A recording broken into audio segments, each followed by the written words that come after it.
Hi, everyone. This is Jason Burek of Wall Street for Main Street. Welcome back for another Wall Street for Main Street podcast interview. Today's special guest is a returning guest. He's a uranium and nuclear power expert. A couple months ago, he was telling our listeners out there that the big technology companies, so Microsoft, Google, Meta, Amazon, those guys would be announcing deals in the not too distant future for nuclear power, locking up that cheap electricity for their next generation data centers. And lo and behold, here on Wednesday, October 9th, 2024, only a couple days ago, we had this massive deal announced by Microsoft to get the nuclear power from Three Mile Island. Justin Huhn of Uranium Insider, thank you for joining me again. It's good to be back, Jason. Thanks for having me on. Yes, and you correctly predicted that. I mean, props to you. That was a pretty amazing call that you had. Yeah, I appreciate that acknowledgement. I know that you seem to be on top of this trend as well the last time we talked, and I think one of the big things that really solidified it for me was reading this white paper that was put out from oh gosh, what was his name? Leopold Aschenbrenner, if I recall correctly, former ChatGPT contributor. Oh, Who OpenAI. Oh, that was the guy, one of the Yes, guys who left. OpenAI. Yes, he wrote a long white paper called Situational Awareness, basically kind of laying out where he saw the AI trend going. And part of included in that was an expectation of really incredible electricity demand growth. And we started to just see evidence kind of popping up here and there that this was something beyond speculation, that it was actually happening. And some of that was actually coming from the electrical nuclear utilities, the electrical utilities are that in some cases are operating nuclear power plants. And even their end of year 2023 reports were saying, yeah, we're expecting, just a couple of years ago, we were expecting maybe single digit growth in electricity demand for our particular utility going out to 2030. And now they're expecting it to double. And that was reported, earlier this year. And we've seen nothing but evidence come out as the years progressed that this is absolutely happening. It kind of kicked off in March with AWS buying Talon Energy's data center, which is a stone's throw from the Susquehanna plant in Pennsylvania. And then, of course, the big news a couple weeks ago, which I'm sure you saw, with Microsoft signing a 20-year power purchase agreement with Constellation Energy to bring Unit 1 of Three Mile Island back online for a period of 20 years. And so Constellation is going to be probably borrowing, but they're going to be putting 1.6 billion into Unit 1 at Three Mile Island, renaming it to the Crane Clean Energy Center. I'm sure that 1.6 billion is not just the bare minimum to get it back. It's probably working on some uprates and some improved efficiencies and mechanisms within the plant to get it to produce as much power as possible. But the rumored price that Microsoft has signed this PPA is, north of $100 a megawatt hour. So just literally overnight, existing nuclear plants are charging a premium for the baseload clean energy, and the tech companies are there to buy it up. So hard to say where this goes from here exactly. In the United States, there aren't very many more plants that can be restarted. Primarily, that would be the Duane Arnold plant in Iowa, which is a smaller plant. Technically speaking, I think that Indian Point could come back online, but that probably has about as much chance of coming back online as a reactor in Germany, I'd argue. So now we're looking at new nuclear, and all of the signs are pointing that we are highly likely to see announcements of new large AP1000s being built in the United States at existing nuclear sites that are already permitted for additional units. That's what we're expecting. How soon will those announcements come? Not exactly sure, but all of that momentum is moving in that direction as far as we can tell. Okay, so by expansion, you mean, let's say this nuclear power plant in the Atlanta, Georgia area, you're saying that they would have the permits, they already have them in hand to, if they can raise the funds to add additional nuclear power plant cones and expand the nuclear power, the electrical generation capacity then? For example, yes, I don't know specifically if at the Vogel site they are licensed for two more units. I think that they are off the top of my head, but just to give you an idea of the expandable capacity of nuclear at existing sites or at shutdown sites, the DOE just recently updated this Pathways to Commercial Liftoff report. The initial one came out for advanced nuclear last March of 2023, and they just updated it last week. And they're saying basically we want to get the US nuclear fleet to 300 gigawatts. 60 to 95 gigawatts of that 300 could come from building new nuclear at existing sites. So out of the few dozen existing operating sites that have, it's 90 something gigawatts of reactor capacity in the United States currently. There are many of those are licensed to add additional facilities right next to the existing operating reactors. So add additional reactors to those plants. Also, there's the potential for building new reactors at sites where a reactor has been shut down in the past. So Now, plenty of those deals, capacity there. Yeah. so those deals for the loans, you said what, 1.5 billion or 1.6? I think there was a couple of those given out in the last month or two, one in Michigan for the restart and then the one for 3 Mile Island. Are those discounted loans from the Department of Energy? So would you say then that they're going to be offering what discounted loans to the nuclear power plant and electrical utility companies to upgrade their existing plants and expand capacity at the existing plants then with some type of discounted loans from the Department of Energy? I'm expecting that 1.6 billion that they have claimed that they are going to invest to get Unit 1 back online will be coming from a DOE loan because yes, it is a low cost loan for clean energy investments. The Jigar Shah, who's in charge of this DOE low cost loan, clean energy loan program, and I apologize, I'm forgetting the total amount that is technically available from this program off the top of my head. I believe it's in the hundreds of billions. Has said that at this point, there's now 63 billion in loan requests for this exact program. And so some of that is, like you mentioned, I think it was 1.3 for the Palisades restart, 1.6 for Constellation, although it's not official. I'm speculating that that's going to come from that program. I think a lot of these other loan requests are for uprates at existing plants and potentially even for new builds. They just have not been announced yet. So very excited to hear how that pans out.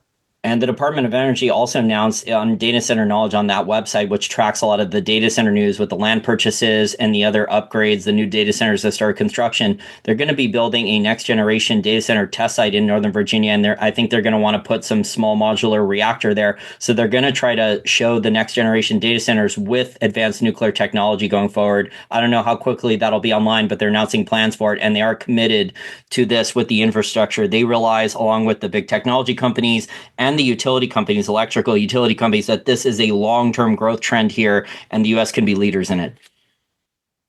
Yeah, I couldn't agree more with that. And it's interesting because I have a feeling also that the tech companies are going to start sniffing around more in Japan as well. They still have almost like 29 or 30 reactors that are technically restartable.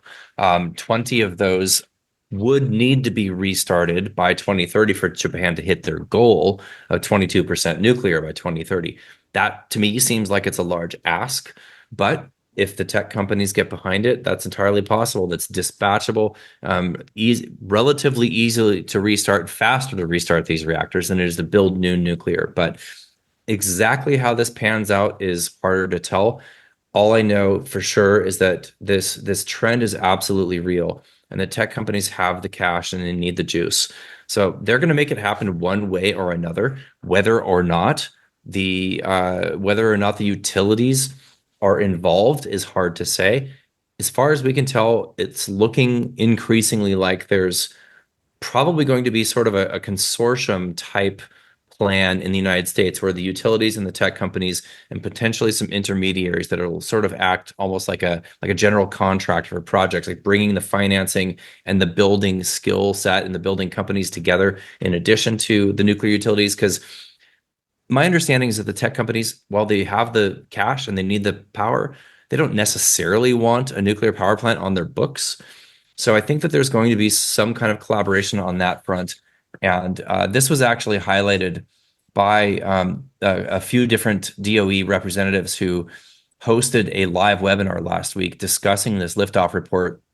And I'm trying to find the slide as I'm talking about this in the background, but there was a slide that basically showed there's an enormous opportunity here for an intermediate, a multi-project integration. So in the project management front, so you have the reactor designer, which most likely in the US, at least for satisfying tech company size demands, which I'm sure you've seen, Jason, in the past few weeks. We've heard announcements of interest from multiple large tech companies in gigawatt and greater size data centers, especially these AI hyperscalers are gigantic in their electricity demand. So that And probably means new nuclear for that demand segment is probably going to be big. So rather than building hundreds of, 50 megawatt SMR microreactors, we're going to build a few of these AP1000s. Most likely that's the design, but then you have licensing and site development, project management, construction, multi-project integration, and then the owner of the actual facility, the operator, and then the offtake if there's an intermediary there. So it's a complex set of players, but it does certainly seem like they're starting to collaborate because the incentives are there. The incentives are there for the tech companies, which are probably obvious. And now with this pricing environment for electricity, it's there for the utilities as well. And the incentive is there for the government to support it. They want to support the growth of this sector. Obviously, what the tech companies want, they usually get just because of the amount of cash and influence they have on Washington. But also, it's become a bipartisan issue for contributing clean energy to the grid. So all elements, as far as we can tell, seem to be conspiring to make this happen. And our electrical grid was overdue for enormous capital expenditure investments to upgrade it. So hopefully that pays off because, I mean, Washington, D.C., both parties, it seems they always plan to invest in new infrastructure bills. And then the infrastructure bills don't actually help the electrical utility grid and upgrade it significantly. It seems like a lot of the infrastructure bill, the funds are wasted on either wind, solar, biofuels, electric vehicles, or stuff that has nothing to do with upgrading the electrical grid. I think that's an important point, though, with big tech, Justin, that you mentioned. These companies, and I'll use Google or Alphabet as an example, are caught between a rock and a hard place. So I don't know if you saw that Google, they did a full 180 because they've been announcing for years that they're going to go net zero. Well, you can't compete in artificial intelligence and data centers if you're going to have much higher electricity costs. You don't have the ability to compete. I think in the last 18 months, Google's carbon emissions have gone up about 55% when they're focused on net zero. And now, like with the Microsoft deal announcement here with the 3 Mile Island, Google is left scrambling to try to secure nuclear power to try to offset how much they've been increasing their carbon electricity generation in the last 18 months because their net zero plan is more or less out the window because they can't compete with the other companies. So Microsoft or Amazon for the new technologies and data centers if they're going to fully stick to net zero. It's a tough one. It's a tough one for them, right? Because the easily dispatchable baseload clean energy is limited. It really is. If you're not including natural gas as quote unquote clean energy, which generally speaking the ESG crowd usually doesn't. What's curious is you'll see sort of back and forth arguments happening on Twitter or X relatively frequently between kind of nuclear advocates and renewables advocates. And the renewables advocates are always saying, why are we talking about building new nuclear? We can build solar with backup storage way, way faster in its baseload. And well, I understand that they have a point, and it's faster and cheaper to build solar, even buffered solar that has battery backups. For whatever reason, we haven't really seen the tech companies announcing that they're engaging in this, at least not in a really big way. So there's got to be a reason for that. In our estimation, I don't think solar with backup or wind with backup is going to give the tech companies sufficient trust in a day over day, 24/7 firm electricity. And the reason for that is, okay, you can buffer solar or wind. How long is that going to be buffered for? Is it literally just enough buffer for the nighttime in the case of solar? So for 4 p.m. until 11 a.m., you've got to draw off these batteries. What if you have one cloudy day? What if you have a 3-day storm?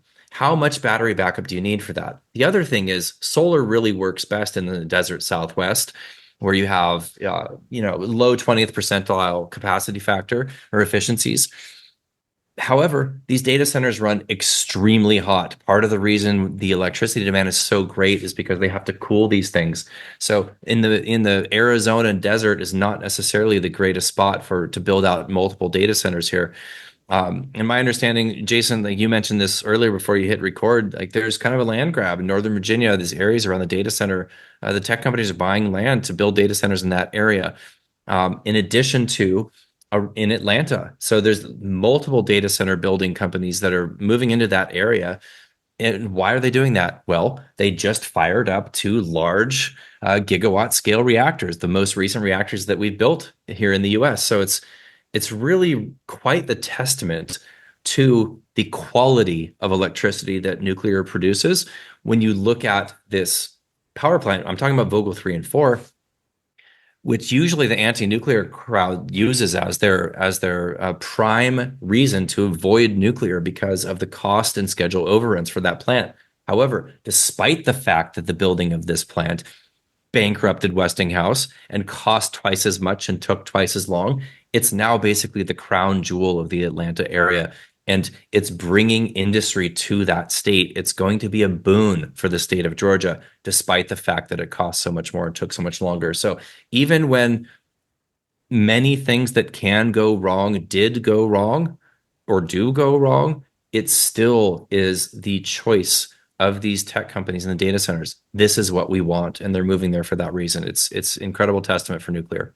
And the Atlanta Journal-Constitution, to add to your point there, I think they just put out an article in the last couple of days saying that the tech companies are also doing a land grab around there because of the nuclear power plant. So yes, like you said, the nuclear power plant, it wasn't on time and on budget, and there was, I think, tens of billions of dollars, over $10 billion in construction delays. But now that it's finished and it's coming online, the tech companies all want to buy land around there to access the cheap electricity. I think that's the other major thing when you're comparing nuclear power versus solar and wind. So like a lot of proponents of solar and wind bring up that it's cheaper to build a solar plant or windmills.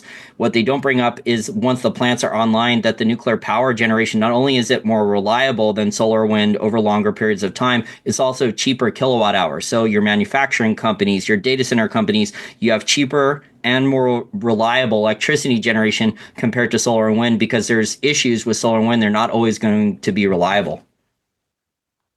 100%. And there's also, you take these levelized cost of energy comparisons, and this is something that brilliantly, I apologize for getting her name, the woman that was speaking on behalf of the DOE with this liftoff report webinar last week, bringing up the point with LCOE not taking into account the incredible lifespan of nuclear.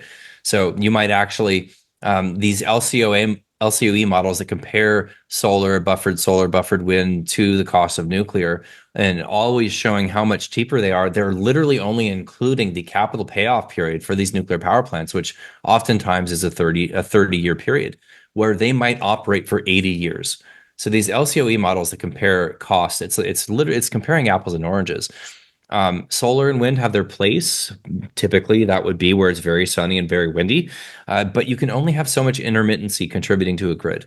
You have to have the backup because it destabilizes the grid. I'm in California. We pay the highest electricity cost in the entire country. We have the most solar out of any state in the entire country. So there's no evidence that building out an enormous amount of solar lowers prices. It has not been the case. It's been the exact opposite here. There's evidence in Germany. What happens when you invest 600 billion into solar and wind? Electricity prices double and triple. Carbon emissions go up. Other terrible pollutants go up in addition to the carbon. And industry leaves the country. I mean, so it's very difficult to justify building this out. And for whatever reason, we haven't really seen the tech companies announcing that they're doing this. So we've got this curious situation here where the tech companies that are sensitive to the demands of ESG, right? And that's not just to the market. These tech companies are made up of they're employed, certainly they're filled with employees that are probably 99% left-leaning, which usually is more environmentally sensitive, and they're looking out for the whole diversity and ESG type concerns, right? So company culture within these tech companies, in addition to the marketplace, they're very sensitive about this. Yet, despite the fact that nuclear is the ideal solution for these data centers, there's only so much nuclear that they can buy up before they start to substantially push up the pricing of electricity in whatever jurisdiction they might be buying that nuclear up in. And they're sensitive about this too. So these deals like the Talon Energy deal, like the Constellation deal, are perfect because that's restarting an idled reactor where they're going to be paying directly for that electricity, and it's not going to be pushing the prices up like crazy around that plant. So these are ideal, but there's only so many options for that here in the United States. So what is going to get them over the line, even if they decide to build out new nuclear plants? We're talking, best case scenario in the US, probably 6 or 7 years for these if we started right now, which we haven't yet. So Something is going to have to bridge that gap. I don't know what that's going to look like. Perhaps it's a mix of buffered solar with natural gas plants that they can build really, really fast to get them over that line. But if I'm a tech company exec, I've got billions, if not $1 trillion of cash. I can see where this is going. I can see where the puck is going in terms of AI data center growth. I'm absolutely going to be investing in building out that nuclear, because then once it is grid connected and connected to our data centers, we can now operate this data center for the next 80 years and possibly even 100 years.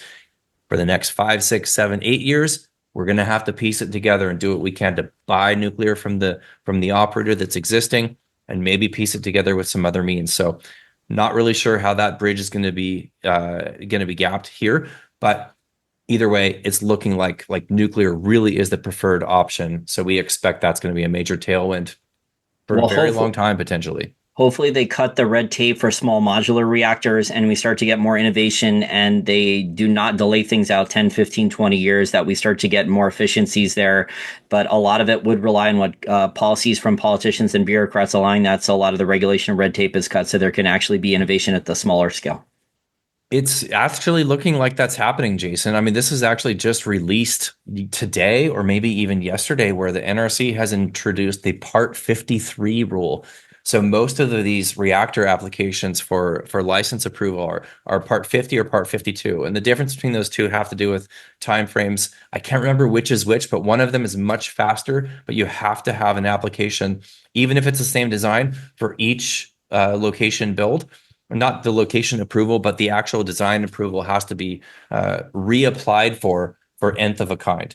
However, if you do the much longer application process, it's either 50 or 52. I apologize. I always get them mixed up. This one takes a lot longer to get it over the line, but once the design is approved, it's approved. And then you can build one here and there and there and there. Multiple locations, assuming you have the location license granted by the NRC as well. So now this new Part 53 rule was literally just implemented. And this was part of the Advanced Act that was recently passed, bipartisan support, by the way. So this new Part 53 rule takes into account the unique demands of advanced nuclear designs. It's aiming to streamline the process, the regulatory process, to get these things approved faster. And so that's where they're at. They're making moves in that direction. It's really, really good to see. And Amazon has committed publicly, they've said on their guidance, to $150 billion with a B in capital expenditure. And the majority of it, a very large percentage, I think it's way over 75%, is committed towards next generation data centers. Right now, like Justin said earlier in the interview, they're mostly focused on buying the land. There's a long line queued up for the data center construction builders. Some of the public comments from some of the data center construction CEOs are pro wind and pro solar, but that's not the direction that the tech companies are going. You said also earlier in the interview that the electrical utility companies, that they're actually projecting what enormous electricity growth. Is this the most growth that they're projecting in many, many decades? It is, yeah. If you can actually look at the electricity demand in the United States specifically, we've basically been flat since 2010. So it rose pretty significantly, let's say from the 70s, just kind of stair-stepped higher all the way to 2010, and it peaked out, and we've basically been flat since then. So to have any growth at all is a change over the last 15 years. But for these utilities to be expecting a doubling in electricity demand, and that's a utility specific. So they're really looking at their own markets and where that demand is coming from. And I think that number, that was either from, I think that was from Dominion, which operates in Northern Virginia, if I recall correctly. Yeah, so that's the state of Virginia's electrical utility for listeners out there. And certainly the tech demand, the data center, the AI hyperscaler demand is really juicing those numbers. But overall, generally speaking, electricity demand appears to be growing for various other factors. The relatively slow growth, but growth nonetheless, of electric cars in the market, that's growing a lot faster in places like California than other states. The electrification of heating, the electrification of cooking. Generally speaking, it seems like we're moving society as a whole in and out of the US towards the electrification of more things and more processes. That obviously uses more electricity. I don't The know what internet happened. too. Yeah, Buying sure. online, online commerce, using your phone, the internet. I mean, that's way more electricity. Like, so we have data centers that are existing. They're all around major cities and metro areas, but those are mostly for people watching Netflix, so streaming or YouTube or Twitch, those types of things. I mean, the next generation data centers, you call them hyperscalers. I mean, that's potentially an order of magnitude more electricity usage. Yeah, it's true. There was even talk, I can't remember who it was. I think it was somebody from OpenAI. It might have been Sam Altman, but it might have been somebody else, basically saying that they are believing that in the future and potentially even in the early 2030s and possibly even before then, they're going to be looking at up to 5 gigawatt AI data centers. It's 5 large nuclear power plants just to power a single data center. I mean, it's wild. It's wild how quickly this is moving. That's 2030. So they're projecting that to by 2030. So they haven't started construction on that. And so that's OpenAI, which is they just switched from nonprofit to public. They're going through the process now where they raise investor capital. They switch from nonprofit to profit. So you're going through angel investors, venture capitalists are going to go through the funding round, and then eventually probably they'll be publicly traded. But their code, which was open source, is not going to be open source anymore because is what they're going to claim it's what intellectual property, patent protected and stuff like that, IP. So Right, they're going to right. be contributing, and then I think also like for that $100 billion of capital expenditure projected for that 5 gigawatt data center, I think Nvidia is going to have to invest too. So you're going to have Microsoft, Nvidia, and OpenAI after they raise a bunch of capital from angel investors and maybe go publicly traded in the future. They're all going to have to chip in for that. 100%. And on the note of chips, there was an interview done with the CEO of NVIDIA about 2 weeks ago, and on the subject of AI, and he was asked basically if we want to win the AI race, and presumably when he was saying we, he was referring to the United States and probably in relation to China, which is also growing AI very, very quickly. In fact, that was one of the big focuses of that white paper that I mentioned, the situational awareness from Ashenbrenner, where he was basically saying it's looking like it's going to be an AI arms race between the U.S. and China. And so the CEO of NVIDIA was asked, can we win the AI race without building new nuclear? And he responded, it's impossible. So I think that it's clear at this point that nuclear is the answer to the clean baseload electricity demand that the data centers have. How exactly that gets done, I don't know, but I can tell you that there's multiple things pointing in the direction that it's going to happen in the US. And that's just the US. I mean, if you look at other countries now, the US has the most data centers by a long shot, but also Japan, China, the UK, very highly reliant on nuclear, all three of those countries, and they all have a decent amount of data centers. China's growing very quickly, but China's electricity demand, data centers or not, is hockey sticking in the past, especially the past 10 years. It is going up almost vertical. And China is building 30 nuclear reactors. 30 are under construction right now. And I swear, every single time I visit the WNA, the World Nuclear Association's website, there's another reactor under construction. Right now, it's 67 globally. So the trend is really accelerating here, and I think that the growth in electricity demand is a major tailwind for this sector. Isn't India also building a lot of new nuclear power plants as well now? Yes, there was actually an India delegate at the World Nuclear Symposium in London, which I attended last month. And he basically said that he reiterated kind of the goals that have been publicly stated that India is looking to build. Oh gosh, off the top of my head, the numbers, I don't have them, but there's multiple. There's the government of India, which has now set up a joint venture with one of the major engineering companies in the country to actually collaborate to get these built faster. So they have two designs that they kind of focus on and go fleet mode. And one of those is a Russian design of VVER that's a little bit smaller. And they also have a smaller heavy water reactor. And both of these, they already have multiples of, and they're building multiples of now.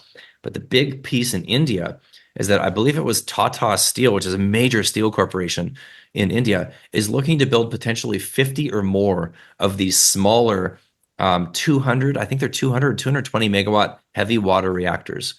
So there's multiple collaborations between industry and government in India.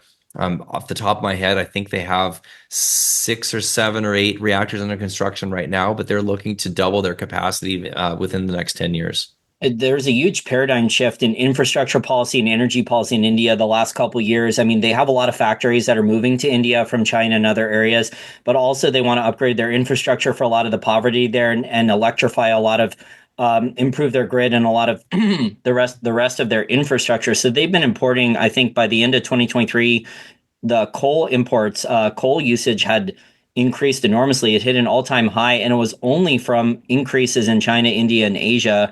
And then what they're building new nuclear power plants. So just these new countries, these not new countries, these developing countries that are getting a lot of the factory jobs and manufacturing that are exempt from the Paris Climate Accords, China and India. They're just adding electricity capacity like gangbusters, and those seem to be the main growth engines for demand for a lot of these, whether it's coal usage or nuclear power. It's 100% true. The West is definitely largely leaning into nuclear as well, but most of that has been life extensions of existing reactors and policies to support to include nuclear in like in EU in part of the green taxonomy. But there are a lot of reactors being built in the West, but it doesn't come close to the pace or the numbers that is being done in the East. And I think that you made a really good point there, Jason, based on just literally the growth of these countries, not only the growth of their demographics, but the industrialization, especially in India, has led to an enormous resource consumption increase. And I think this is probably a decent possible segue, looking at supply of uranium for nuclear in the East. And you have this market that's largely bifurcating right now between, let's say, the OECD countries and the BRICS countries, especially with Russia being such an important player in the nuclear fuel cycle. So Russia has already started to, when I say Russia, it's really Putin and Putin's, what would you call him, admin, His cronies, his buddies, the his people he's cronies, installed, his henchmen, his whatever, right? handpicked buddies. Yeah. Yes, yes. So he's been talking about the potential of cutting off exports of certain critical minerals, including uranium, to quote unquote unfriendly countries. Something he mentioned a few weeks ago. It's really kind of interesting because I think it's been obvious since maybe month 2 of the Ukraine conflict that some of these Western countries that are freezing Russian assets, sabotaging Russian infrastructure, voluntarily banning through sanctions Russian export or Russian imports like the US did with uranium that actually is cut off in 2028, but it's law now. So why now and not a year ago, 2 years ago? I don't know, but it's pretty obvious that he probably wouldn't want to support these unfriendly countries. If this happens, it'll be a big disruption. If France specifically is on that unfriendly list, it'll be even larger disruption. They're still, to my understanding, very reliant on Russian supply. They're also having problems with their own operations, especially in Niger. Their Mongolia operation is getting pushed out continuously. So France is kind of short on uranium. But the question is, okay, Russia, let's just say their sales to the West are declining, which they are. If they were decline further, then what do you do with all that supply? Well, guess what? India, China have no problem buying from Russia. Egypt, UAE, Turkey, all Russian-friendly countries that have Russian reactors and can buy material from Russia. We're also hearing that the Saudis are looking at building nuclear. So there's plenty of options for Russia to sell that material into the East. And the uranium production situation is, the supply is still not responding sufficiently to the incredible growth that we're seeing here. So that's a big problem. That's a big problem, especially in the near term. So the main point that you're making here with supply and demand and price is that even though the uranium spot price and the contract price are up significantly over what the last 18 months, you have some of the largest suppliers like Kazataprom. Didn't they miss their production guidance and they're guiding lower, right? Didn't they guide their production guidance? They said that their production is going to be almost 20% lower than what they had initially guided over the last 12 to 18 months. That's correct. Yeah, the last time they had given an update on 2025 production, they stated that they aimed for 30 and a half to 31 and a half thousand tons On a 100% basis. That's Kazataprom plus other JVs. Let's say all of the uranium coming out of Kazakhstan. That's about 80 million pounds a year. They revised that down in August, basically saying that they're going to come down. I think if I off the top of my head, 24 to 26,000 tons, which is about a 15, 16 million pound reduction from the 80 million pound. We think they're going to come in on the lower end of that range for 2025. But they also said, as far as 2026 goes, they're not going to even tell the market what they expect for 2026 until August of 2025. Um, the biggest piece of their announcement, Jason, however, that largely got sort of brushed under the rug or just overlooked by the market was that for three of their projects, they are going back to the state of Kazakhstan, to the regulatory body, to renegotiate their subsoil use contracts down. So these subsoil use contracts are essentially their operating permits, and they're basically allowed to operate within a 20% range up or down from these levels that they're agreed upon within these subsoil use agreements. And what they're saying is that they're going back to the table for three of their projects to negotiate down those numbers because they don't think even 20% below is going to be able to be achieved. So they have some problems with their operations in terms of maintaining supply. We believe that's a multi-fold reasoning for this production challenges. One would be the access to sulfuric acid, and which is the main reason that they have highlighted to the market that their production has been not what they expected. They're still the 800-pound gorilla. They're still going to be the biggest producer for as far as we can see out into the future. But sulfuric acid is a problem. So not only is it very expensive, it's hard to get. And the projects that they are moving into, which the main project is the Budanovskoye 6 and 7 joint venture with Rosatom, our understanding is that this project is it's deeper and it's higher in carbonates and is going to require more sulfuric acid on a ton per ton basis than some of their legacy projects. Also, and they don't really disclose this publicly or privately to the market, but it's kind of mining 101, which is high grading. When you go after a deposit, you always go after the nose, the part of the deposit that's going to be the most rich. It's going to be returned the most quickly because you have capital investments you have to recoup. And so mines always especially have during the decline bear rates. sorry to interrupt you, especially Yeah. during the bear market, because uranium was in like the longest and most brutal bear market of any of the commodities for a very, very long time post Fukushima. So high grading makes a lot of sense. Got to do what you have to do to survive. For sure, for sure. And Kazataprom, to be fair, or Kazakhstan, I guess, before they went public, they didn't have the same pressures. Not only does their ISR projects are amongst the cheapest in the world on a cash cost basis, but they also had a pretty rapidly declining tenge, their unit of currency against the dollar, and they had their production costs in tenge and they sold in dollars. That was during the 2000 teens. They also were 100% state-owned at the time. So they had multiple reasons why they didn't quite suffer during the bear market as much as others. But point being, every single mine of any commodity has decline rates, and some are larger than others. Olympic Dam is massive and it's going to produce an enormous amount of copper and gold and uranium for probably the next 20 years beyond and plus. There's some other pretty big projects, but in Kazakhstan, and you can actually look at their most recent investor presentation, though they have a graphic for this showing their individual projects that theoretically they would peak out in the late 2020s, early 2030s, and then they start to decline pretty damn rapidly. Some of them will go on for a very long time, like JV Inkai, their project with Cameco, that has a life going out to 2040. Some of their projects are done in 2035. And let me tell you, the point between now-ish or the next few years and 2035, it's a 45-degree angle decline in production.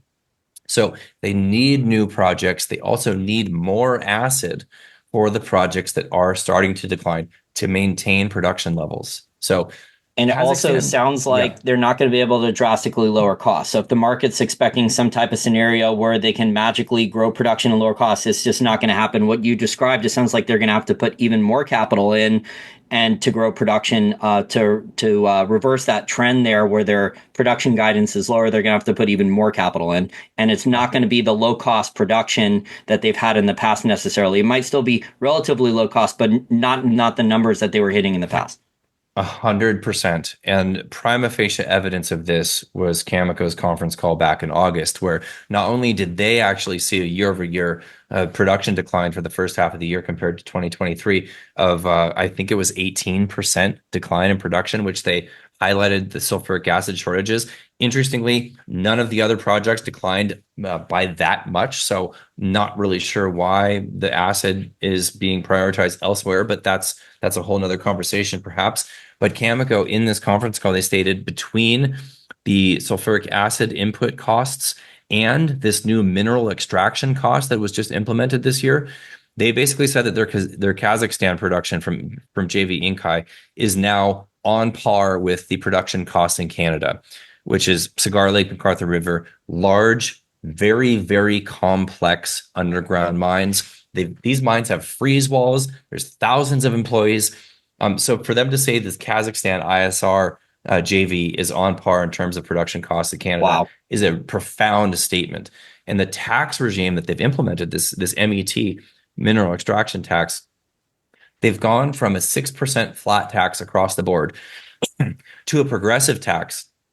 It's progressive, but it's not marginal. So if this project produces more than X amount of tons of uranium per year, then you fall into this category. So it's not So the it's like, marginal amount of yes. would Go you say ahead. it's like a sliding scale royalty? So it's like with Chile or another country, if the copper price goes from like $2 a pound to $4 a pound, or the gold price goes from $1,000 to 2,500, the government's going to say, "Hey, we have this commodity and now it's worth a lot more money. We want to renegotiate the royalty tax that we're getting." Is it like that? It's similar to that in a certain way. So, but it's also based on the amount of production. So it's not only the tons that come out of the ground on an annual basis for any particular project, but it's also the sales price of uranium. So whatever the price of uranium is, the market price of uranium is for that year on average. I don't know how they calculate it, but whatever it is, that also potentially adds another 1 or 2 or 3% to the taxation. And the taxes, if a project produces more than 4,000 tons in a year, that's a lot. The only project that might is Budenovskoye eventually. But either way, that's an 18% tax.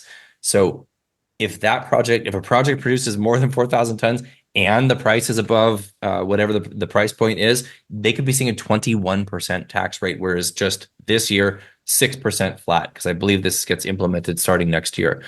So big changes. This, of course, affects the joint venture projects more so than Kazataprom because they are state owned or largely state owned. It's kind of right pocket, left pocket. But for their French joint ventures, their Japanese, their Chinese, the Russian, the Canadian joint ventures, all of these projects are going to get more expensive.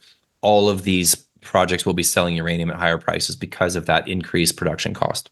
Well, also, it'll disincentivize a lot of new additional production coming online. And sounds like the costs of the mines, the capital expenditure, especially with interest rates where they are, it's going to be more expensive to restart a new project or build a new uranium mine. And yes, we have higher prices, but if the government is going to want to renegotiate the royalty taxes, I mean, that's another disincentive to bring even less production online. For sure. Absolutely. So last question here. I've seen International Energy Agency estimates for, they have like base case and strong case for like Bitcoin mining and next generation data centers for electricity generation based on artificial intelligence. And it looks like potentially the global electricity demand usage case, like in a base case for the IEA, could potentially double by 2028 to 2034 range, somewhere in that range. They're projecting electricity could double. I don't think they have accurate estimates for a lot of these data centers, the tech companies in what, Japan, European Union, United Kingdom, China, India, those countries. Have you seen accurate estimates for the data center usage in all these other countries outside the United States? Because I don't think there are any. I haven't, Jason. No, I mean, I know that they're growing at a decent pace in China specifically, but I haven't seen estimates. I do know that there's also significant growth in the UAE. There's a couple of AI based data center companies that are based in the UAE, and that is one reason why the UAE actually have a tender out right now seeking proposals to build 2 more reactors. They've already built 4 at the Baraka nuclear power station. Those were built by the South Koreans, but they're kind of casting a broader net here, and they want to build 2 more large reactors. And part of the reason is the AI data center growth. But no, I don't have projected growth numbers outside of the U.S. Yeah, because we were talking about that white paper from Leopold, the former OpenAI employee. I mean, he just has, I don't know where he got the data, but he has a hockey stick graph for Chinese electricity demand usage, and it's like absolutely absurd. It's like 5 or 10 times, it's over 5 times the amount that the US has projected, and he has a massive increase for US electricity generation demand. That the electrical utility companies would handsomely profit from if that one's true. But the China one, the numbers on his projections in the chart there in the white paper, they just seem absurd. I don't know where he's getting the data from. I don't know either. The growth in China, obviously, it's not coming as much from an explosion in their population growth. It's coming from the electrification of absolutely everything. Yeah, so like the electric car market in China is huge. It's so much bigger than the United States on a percentage basis. And they seem to be electrifying everything, and especially transport is going to be a big, big draw in the grid. But like you mentioned, and like I mentioned, this report from Leopold, he's expecting it kind of be an arms race between the two countries. And I think, it's the implications of what AI can bring for a modern technological society in the next 10, 20, 30 years are pretty profound. And it sure seems like, and also just on like a national security perspective, what China or the US can or will be able to do with AI leadership is obviously driving some of this as well. And it's not counting, his chart is not even counting technology companies or data centers in China or European Union or Japan or any of those other ones. So it's just in that chart there. The US and China, which he considers an arms race, is not even counting any of the other ones. And guess what? We have the existing data centers, and those are not going away. Those are energy hogs. There's the existing ones we have now, because I don't really see anyone who wants to give up YouTube or Twitch or any of the streaming content. I mean, people are switching some of their subscriptions, but they're still paying for these things and using them. If anything, a lot of the online, like people buying stuff, a lot of it's going even more online. So there's even more demand to be on the internet, use electricity for what cybersecurity companies, if you're doing e-commerce, for governments. So the trend, I don't see the trend reversing. So the existing data centers will stay in place. Those are energy hogs, and then they're going to start building these next generation data centers, which are even worse energy hogs. Yeah, it's really the next generation data centers that are the AI quote unquote hyperscaler data centers that are massive, big energy hogs, and they're huge. There still also is a significant growth market for just plain old cloud storage data centers. And there's multiple smaller tech companies that are building these things out, which honestly, we spoke with an SMR developing company a couple of weeks back, and they said that there's significant interest here of in SMRs from these smaller data centers. So you're talking about a gigawatt to 5 gigawatt, massive, massive things. You're looking at probably large nuclear, but if you're It's talking about 500 megawatts or less, you could look at one or two or three SMRs strung together, could absolutely fulfill that need. Okay, so these are the existing data centers, and they would what switch over from coal fired or natural gas or wind or solar and to small modular nuclear reactors then? These are data centers in some cases that are not even built yet. So part of the plans would be potentially to collaborate and build small modular reactors in order to be able to power these data centers because they would be smaller on a total gigawatt or total megawatt capacity basis than some of these big hyperscaler projects. Well, that's really interesting. I mean, this industry, that this growth sector, that industry, you have to put the infrastructure in place first. So the average person, like they watch business TV and they see, oh my God, like Nvidia or semi super what SMCI, some of those shares, but they don't understand that all the infrastructure has to be put in place first. You have to build the data centers. You have to make sure you have reliable power. So the big tech companies are trying to lock this up now. Google's scrambling after the Microsoft news, and then they have to go and buy the land first too. So they have to do all these things first. We're not there yet where we're starting to build all these next generation data centers. We're going to get there probably in the next 2 or 3 years, I would say. It's moving very quickly. It sure seems like it. Well, there's a conference coming up in Washington, D.C. I think it's going to have everything there in April. It's a very expensive conference, though. It's not cheap for our listeners out there. I think it's $3,000 a tickets, like the World Data Center Conference. They have experts. They're going to have copper miners there, nuclear power people, all the big tech people, artificial intelligence experts, government officials. It's all going to be there in Washington, D.C. in April. That sounds really exciting. I'm gonna have to pencil that in my calendar that certainly a major driver for what I'm working on. So I look forward to that. And it sounds like everyone's going to have to work together because there's a lot of moving parts, and all the infrastructure and the cheap energy and electricity, especially nuclear power, has to be set in place first before we can all do all these fancy things with the next generation technology. Couldn't agree more. So for my listeners who wanna play this and look at this for value, are there new nuclear power plants? Not nuclear power plants, excuse me. Are there uranium miners? So like some of the old uranium miners that shut off production, like Uranium Energy Corp, they're smaller producers. Are they starting to bring production back online? Are they making a lot of profits yet, or are they just about to restart? The gears are turning on the supply response. So UEC is amongst a number of companies in the United States that are moving towards production. The first movers were the ones that were already in production, however small it has been, were like Energy Fuels and UR Energy, starting to produce a little bit more uranium from their ISR projects. Encore Energy has moved into production as of later last year. And UEC is moving towards production as well in their South Texas operations. So the gears are turning. Production, we're not seeing any near-term production out of any of the developing projects in Canada anytime soon. NextGen Energy, Denison Mines are both in the process of getting permits for their projects in the Athabasca Basin, Saskatchewan.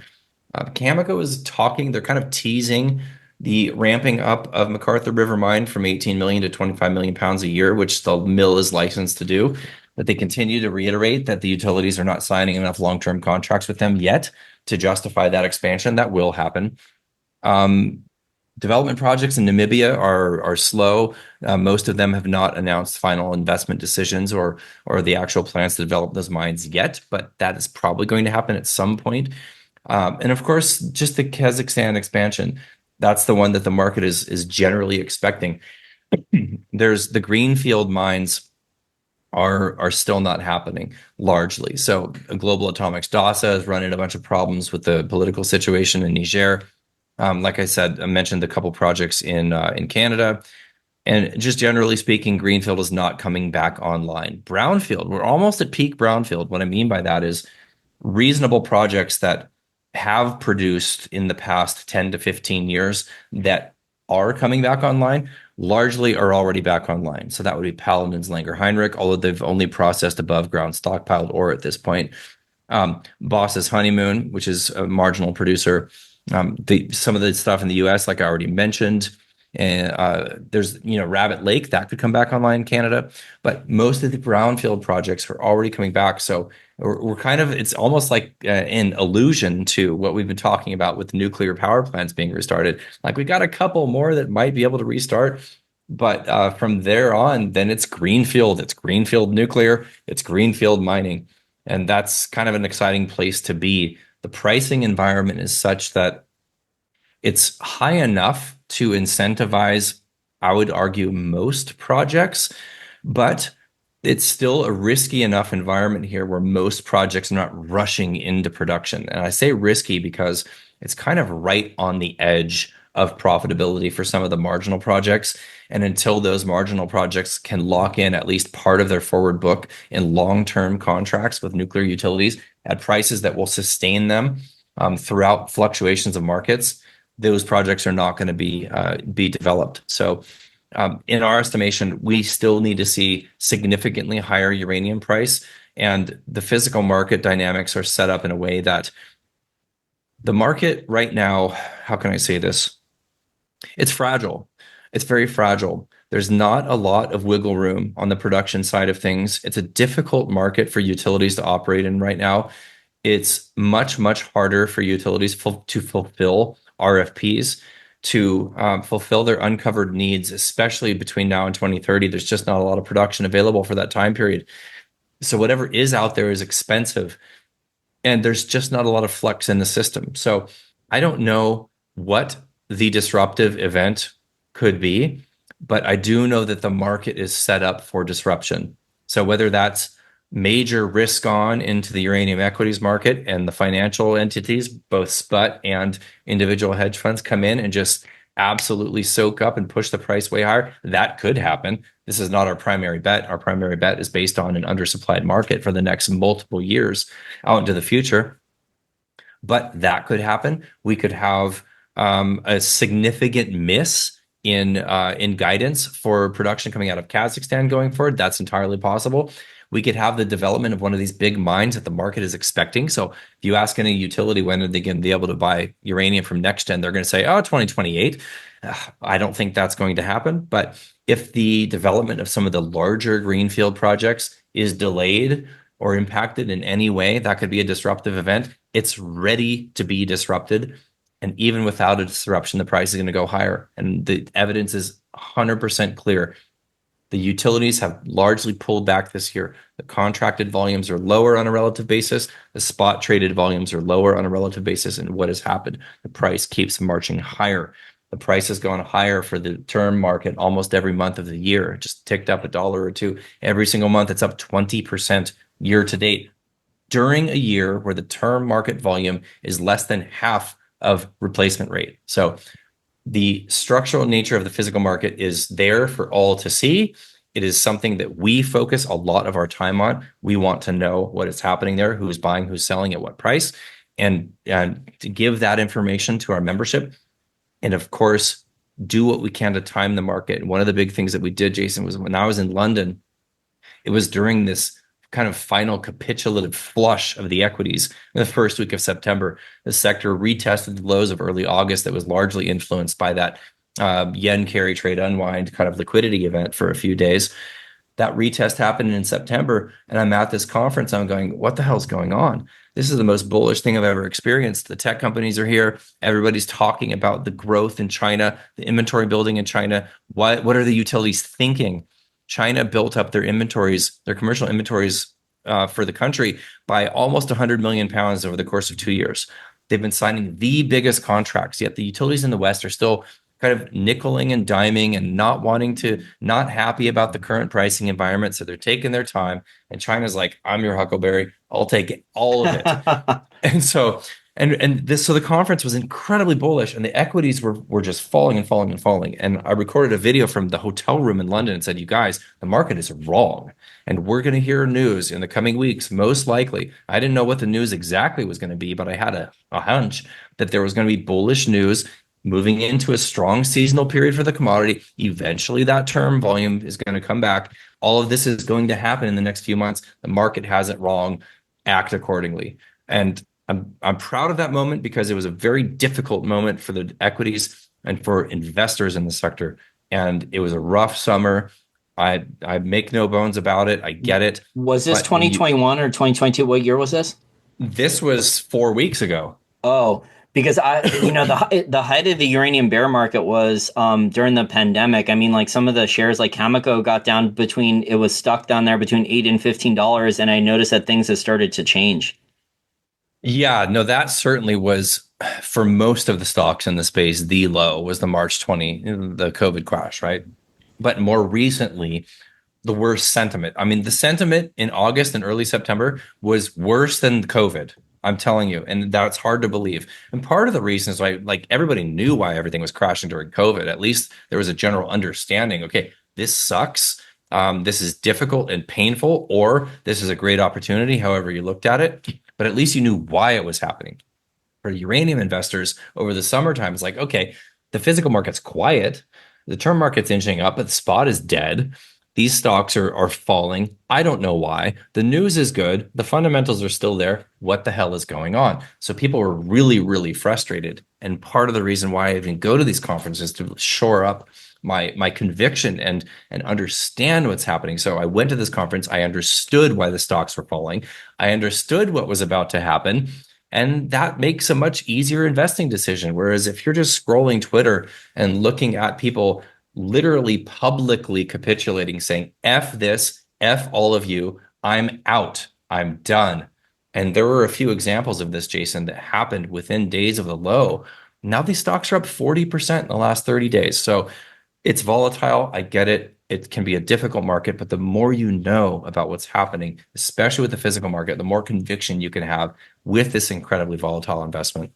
I would also say a lot of people have a lot of anti-uranium and anti-nuclear power bias because when I was writing articles about Cameco, when I thought it was cheap and hated in 2020, 2021, 2022, when it was between $8 and $15 a share, I mean, I used to just get, there was hardly any positive comments from, and I would write long in-depth articles. I thought the stock was at a generational buy, super cheap, absolutely hated, a lot of upside, a lot of potential growth. Nuclear power, we're going to have to switch to nuclear power with the growing economies. That was even before the next generation data centers. And I think this long-term trend in place now, there's a lot to like here. It's one of the most powerful long-term trends because a lot of the governments and the technology companies are all committed to it. And it looks like nuclear power is going to be the one of the main solutions to this cheap electricity problem for whether it's internet usage or next generation data centers. I just don't see a lot of good alternative. Natural gas is, I think, a good bridge fuel, especially if you have cheap natural gas here in the US. But if you're importing liquefied natural gas, I mean, that's very expensive. And there's a lot of things that could go wrong. Nuclear power, once you build the nuclear power plant, it's just cheaper long term. Couldn't agree with you more. Yeah, I absolutely agree. It looks very, very constructive for the coming years. One or two more questions here. Just in general, for the permitting process for like a uranium mine versus, say, like a copper mine or a gold mine in the US or Canada, does it take many years longer? Are you dealing with a lot more regulatory agencies, millions of dollars of fees? Does it take years longer to even get the permits to build a uranium mine compared to, say, like a regular mine like copper or gold? It usually does take a bit longer, but most of the time it has to do with the type of mine and the jurisdiction, right? So even, a large open pit copper mine, for example, given a jurisdiction that might not be friendly towards something of that, just because it's not a radioactive material doesn't mean it's going to be an easy task to get that thing done. But typically, because you're dealing with radioactive material, and because in certain places there's still a bit of a stigma around uranium, like for example, try to get an open pit uranium mine built in New Mexico in the United States, it's never going to happen, most likely.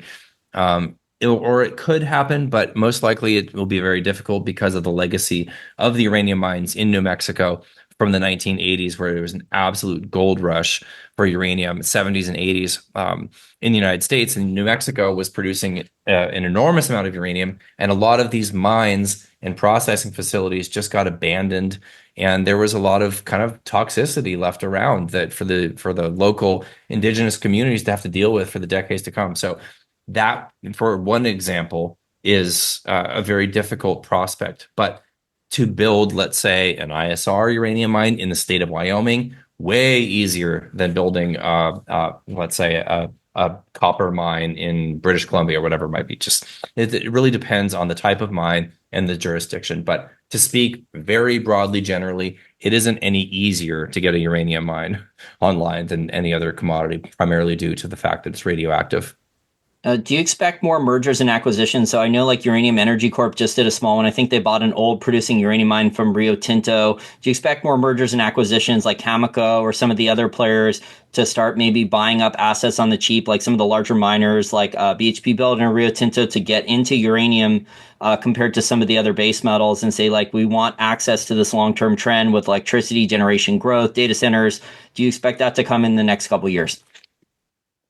I do, although the space is already very small to begin with, so it's hard to say just how robust the M&A cycle will be in uranium. Cameco tends to always fade that question. They like to state how much potential production they have stored in the ground in their projects that aren't currently producing. And I think, there were a number of people that were pounding the table for Cameco to go after next gen back during 2020, where the stock price was, oh gosh, or the market capitalization was only was a much smaller factor difference than it is now, right? Because next gen has grown enormously. Um, so not sure if Cameco undergoes any M&A. Cameco was rumored to be selling their U.S. assets. This was a year or 2 years ago. They pulled those off the market. They're hanging on to them. Probably the better U.S. ISR assets are owned by Cameco, currently in care and maintenance. The big one that I think everybody is speculating on would be either NextGen or Denison once those projects have their permits in place, and or once the mine development has started, if they're going to be taken out by, by Orano or potentially a large multinational mining company, the next gen numbers are insane based on their feasibility studies. It's like now they're pushing 2 billion in capex with this less than a year payback. Like that's how enormous and low Yeah, cost that mine it potentially is. it doesn't sound like Cameco really needs to go out and buy other uranium assets since they already have Cigar Lake, MacArthur River. You said they have access to some projects in Kazakhstan, and then they just bought Westinghouse. It would sound like a diversified miner that has like low prices for some of the base metals like iron ore or aluminum or some of those other base metals that are not doing well would want to take advantage of and get into that growth trend with electricity generation data centers. So we're talking like Rio Tinto, BHP Billiton, Glencore, Teck, some of the really, really large diversified miners. I don't think other than Olympic Dam, which you brought up earlier, and that's kind of what a small amount of uranium byproduct for a BHP Billiton. That's a really old mine. They don't have a lot of uranium plays. I know they wasted a ton of money on buying lithium mining assets at the top of the market. It just seems smarter for them to go buy uranium mines at this point.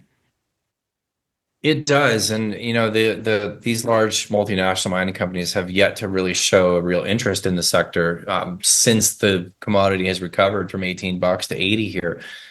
So I'm not really sure what they need to see. I think perhaps they need to see certain reliability of these metrics. So whether that's the price is staying higher for longer, or some of these projects like, for example, NextGen's Arrow project, if they have a certain amount of forward production secured in contracts and they can show that on their books, might be very attractive for one of these larger companies. But BHP, their uranium production is basically just a kind of a bonus from the copper and gold production in Olympic Dam, and they just take that uranium. They go, oh, whatever was it selling at? All right, let's just go in the market and sell it.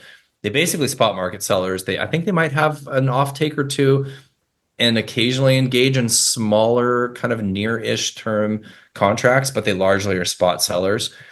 Rio has gotten entirely, completely out of uranium. They don't, as far as I know, they don't own anything in the uranium space any longer. I could be wrong, but I believe that's correct. I think you're So it's right. still, They're pretty much all out of uranium. They're all their marketing material and their investors' presentations. They're all talking about what the long-term trends for electricity and data center growth. It's all their investments are all copper related though. So they have no diversification. They don't have any uranium exposure and copper exposure. It would make sense, I think, to have both. I agree with you. I think it completely makes sense. And perhaps some of the developments over the last month in terms of, restarting reactors and the tech companies making it clear that they prefer nuclear energy and the robustness of this trend, perhaps it'll bring some of these companies out of the woodwork. But it would be good to see, and it would be an incredible signal if any of these large multinational mining companies, or even some of these larger like energy companies, like imagine if a Shell or a BP or an Exxon like it came after one of these big uranium projects. That would be an incredible signal for the sector. Does it happen? I don't know. Certainly possible. It makes sense that it would. It wouldn't make more sense, I think, for the mining companies to go into it. I mean, they're going to be writing off those lithium investments that they made. They're writing them down to zero because they overpaid for them at the top of the market. It would have been smarter in hindsight to go buy the uranium assets so they have access to that long-term growth trend here for electricity generation and data centers. I mean, I do not see this trend. This is one of the most powerful long-term trends I've seen in a long time. It seems like lots of different companies and governments are all committed to this. Yeah, it's certainly a really exciting space. And as far as like, some of these larger energy companies and oil and gas companies, there's plenty of precedent, especially if we go back into the 50s, 60s, 70s, and even into the 80s for these companies to have ownership of uranium producing assets. But will it happen again? I don't really know. I mean, we've seen some of these companies diversify into wind power, into solar power, things like that. So will they diversify into nuclear? Hard to say. Nuclear specifically or uranium, it's really hard to say. It makes a lot of sense, and I agree with you. The growth trend for nuclear here, especially driven by this trend in data center growth and electricity demand growth, is pretty phenomenal. It looks like it's going to be a long-term trend as well. And those energy companies, I mean, they have massive losses on wind, solar, biofuels, electric vehicles. BP has just absolutely massive losses on those. But a lot of the other companies, when they've made investments into algae and other stuff, they have massive losses. I think Chevron did own, they were operating for decades, the Mountain Pass mine, which is the rare earths mine, and that had some uranium or thorium, some radioactive byproduct there. But that thing went through bankruptcy and they sold it. They tend to just want normal fuels. They don't even want coal exposure at this point because a lot of the ESG stuff. So the conventional energy companies, they don't want full exposures, mostly just oil and natural gas. And then I think because of ESG compliance, they have some wind, solar, biofuels, but a lot of those are losses though. They're not making profits on those. Right. Yeah, that makes sense. Well, I really enjoyed our discussion today, Justin. I think I could talk with you for another hour, but I'm getting kind of tired since we've spoken for an hour on the recording here and then for another 30 or 45 minutes before that. I really enjoy catching up with you, though, on the energy industry. It's really exciting right now. I think it's one of the few growth opportunities out there, especially with the electrical utility companies. Warren Buffett's even talking about it now. And I'm actually hearing it on business television that people are excited over the electrical utility companies, all the investments, the data centers, and then that will fuel the technology later on. 100%. Super, super exciting to see this story get a little bit more mainstream. And, something that we wrote about in our newsletter for October that we put out last week is that we feel like the sector kind of has crossed the Rubicon in terms of this narrative of nuclear growth, clean energy.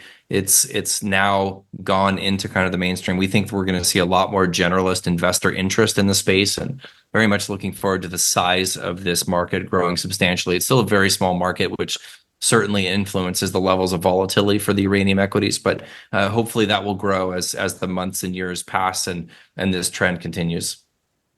Yeah, I would say, especially if those data centers, because they're all being planned right now, the next generation data centers, they're not really under construction yet. They're still like backlog. I think some of these data center companies that do the construction work, there's tens of billions of dollars worth of backlog now. So obviously they have to start building these things out. But once these things are built out, I think there's going to be enormous opportunities for nuclear power and uranium going forward. Couldn't agree with you more. Well, thank you so much for your time. Again, this is one of the world's top uranium and nuclear power experts, Justin Huhn of Uranium Insider. Thank you so much, and we'll attach links to your newsletter and your Twitter. Thanks, Jason. It's my pleasure. Glad to join you again.